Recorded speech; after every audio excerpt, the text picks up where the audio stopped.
వీళ్ళు చెప్పిన కల్పిత కథను చుట్టూ కేసు బిల్డప్ చేస్తారు. దాని చుట్టూ దొంగ సాక్ష్యాలను క్రియేట్ చేస్తారు. కొంతమందిని ప్రలోభ పెడతారు, కొంతమందిని బెదిరిస్తారు, కేసు బిల్డప్ చేస్తారు. చేసి మళ్ళీ మా వాళ్ళని అరెస్ట్ చేస్తారు.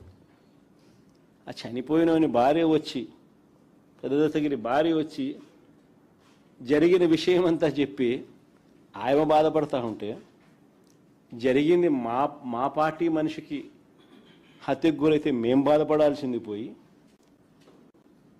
వీళ్ళు చేస్తూ ఉండేది ఏంది, మా వాళ్ళ మీదనే కేసులు బనాయించి ఆ కేసుల్లో మా వాళ్ళని ఇరికిచ్చే కార్యక్రమం చేసి జైలుకు పంపే కార్యక్రమం చేస్తూ ఉన్నారు. రెండేళ్లుగా జరుగుతున్న అరాచకం ఇదే. తప్పుడు కేసులు వీళ్ళే పెడతారు, తప్పుడు సాక్ష్యాలు వీళ్ళే క్రియేట్ చేస్తారు. వీళ్ళే ఆ తప్పుడు కేసుల్లో మా వాళ్ళని ఇరికిస్తారు. సోషల్ మీడియా యాక్టివిస్టులు అయినా సరే, కాలేజీలలో యూనివర్సిటీలో యాక్టివ్గా ఉన్న పిల్లలైనా సరే, యాక్టివిస్టులుగా ఉన్న పిల్లలైనా సరే, వైసీపీకి మద్దతుదారులైనా సరే, వైసీపీ నాయకులైనా సరే, ఎవరైనా చంద్రబాబు నాయుడు గారిని వ్యతిరేకిస్తే ఇదే రివాజు, ఇదే స్క్రిప్ట్ 2 సంవత్సరాల నుంచి రాష్ట్రంలో జరుగుతూ ఉన్నది ఇదే.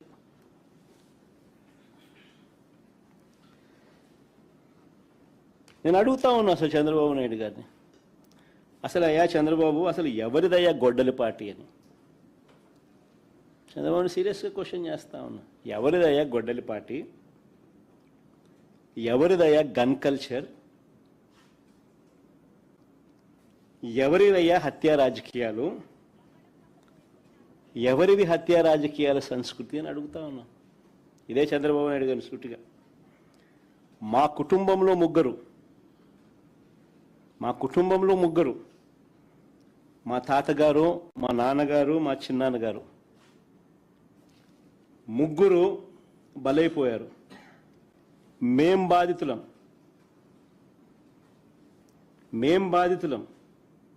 కానీ మాపైనే వీళ్ళు తప్పుడు రాజకీయాలు చంద్రబాబు నాయుడు గారు చేయిస్తారు. మా తాతగారు రాజారెడ్డి గారిని చంపింది ఎవరని అడుగుతా ఉన్నా చంద్రబాబు నాయుడు గారిని. టీడీపీ వాళ్ళు కాదా? ఈ ఘటన చంద్రబాబు ముఖ్యమంత్రిగా ఉన్నప్పుడు కాదా జరిగింది అని అడుగుతా ఉన్నా. 1999 అసెంబ్లీ ఎన్నికలకు ఏడాది ముందు, 1999 చంద్రబాబు నాయుడు గారు ముఖ్యమంత్రిగా ఉన్నారు.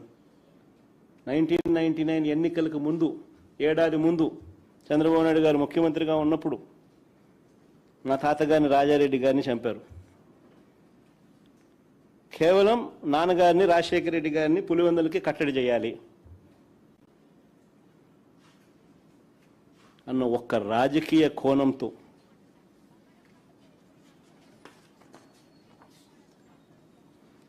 ఆ కేసులో దోషులను బరితెగించి హైదరాబాద్ తెలుగుదేశం పార్టీ సెంట్రల్ ఆఫీస్లో ఎన్టీఆర్ ట్రస్ట్ భవన్లో పెట్టి అధికార దుర్వినియోగం చేసి వాళ్ళని రక్షించినారు, జైలుకు కూడా పంపకుండా.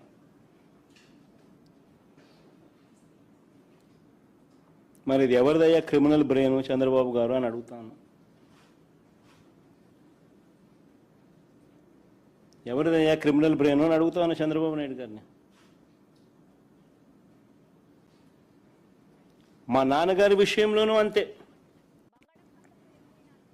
మా నాన్నగారు చనిపోక మునుపు 2-3 రోజుల కిందట అసెంబ్లీ సమావేశాలు జరుగుతూ ఉన్నాయి. అప్పట్లో ఆ అసెంబ్లీ సమావేశాలు క్లిప్పింగ్స్ ఒకసారి చూడండి మీరు కూడా. చంద్రబాబు నాయుడు గారు అన్న మాట అసెంబ్లీలో, నువ్వు అసెంబ్లీకి ఎలా వస్తావో నేను చూస్తానన్నాడు. చంద్రబాబు నాయుడు గారు అన్న ఈ మాట తర్వాత 2-3 రోజులకి నాన్నగారు చనిపోయారు. Helicopter accident.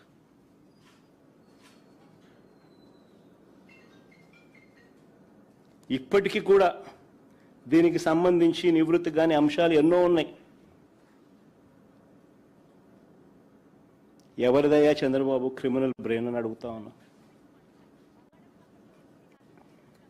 మా చిన్నాన్న వివేకానంద రెడ్డి గారిని ఇదే చంద్రబాబు ప్రభుత్వంలో హత్యకు గురైన మాట వాస్తవం కాదా అని అడుగుతా ఉన్నా.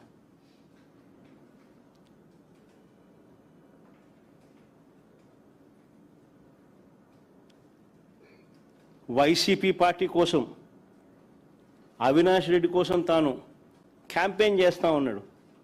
జమ్మలమడుగుకు పోయి క్యాంపెయిన్ చేసి వచ్చినాడు.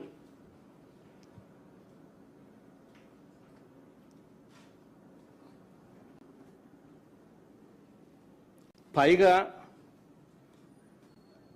తానే వివేకం చిన్నానని హత్య చేశానంటూ సాక్షాత్తు టీవీలో లైవ్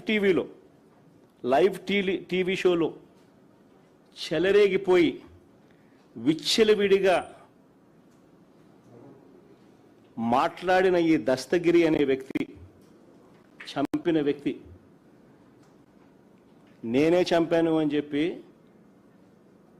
విచ్చలవిడిగా చెలరేగిపోయి మాట్లాడే టీవీ లైవ్ షోలో ఈ దస్తగిరి అనే వ్యక్తి ఇవాళ స్వేచ్ఛగా పోలీసుల వత్తాసుతో దర్జాగా కారులో తిరుగుతూ ఉన్నాడు. జైల్లో ఉండాల్సిన వ్యక్తి దర్జాగా కారులో తిరుగుతూ ఉన్నాడు ఈరోజు.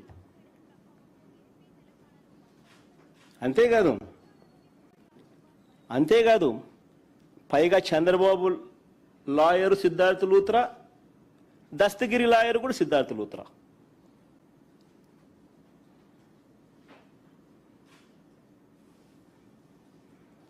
మరి ఎవరిదయ్యా చంద్రబాబు క్రిమినల్ బ్రెయిన్ అని అడుగుతా ఉన్నా.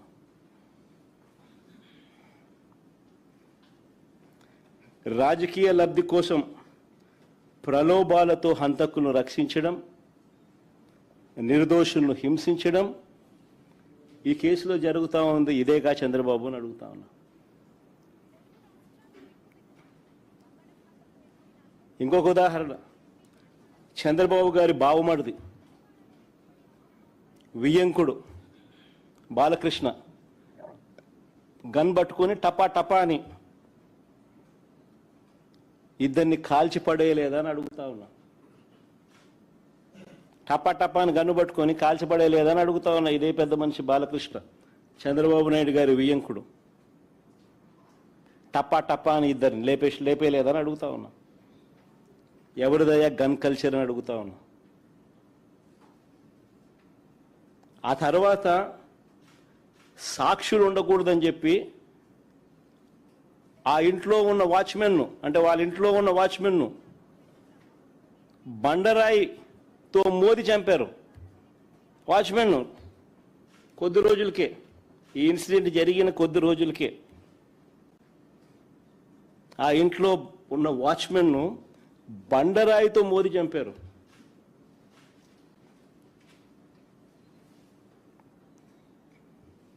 ఇంకొక ఇన్సిడెంట్, పాపం ఎన్టీఆర్ గారు అబ్బాయి హరికృష్ణ గారు యాక్సిడెంట్లో ఆయన చనిపోతే పరామర్శ కోసం అని చెప్పి పోయి చంద్రబాబు నాయుడు గారు పోయి కేటీఆర్తో పొత్తులపై చంద్రబాబు మాట్లాడారు శవాన్ని పెట్టుకొని.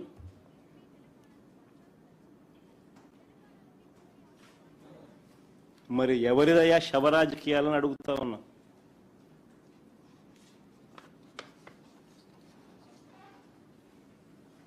అంతేకాదు సొంత కూతుర్నిచ్చి రాజకీయ జీవితాన్ని ఇచ్చిన సొంత మామ, తండ్రితో సమానమైన ఎన్టీఆర్ గారిని వెన్నుపోటు పొడిచి సీఎం కుర్చీని, ఆయన పార్టీని, ఆయన గుర్తును లాక్కుని ఆయన చనిపోయేట్టుగా చేసింది ఎవరయ్యా చంద్రబాబు అని అడుగుతా ఉన్నా. ఎవరివయ్యా కుట్ర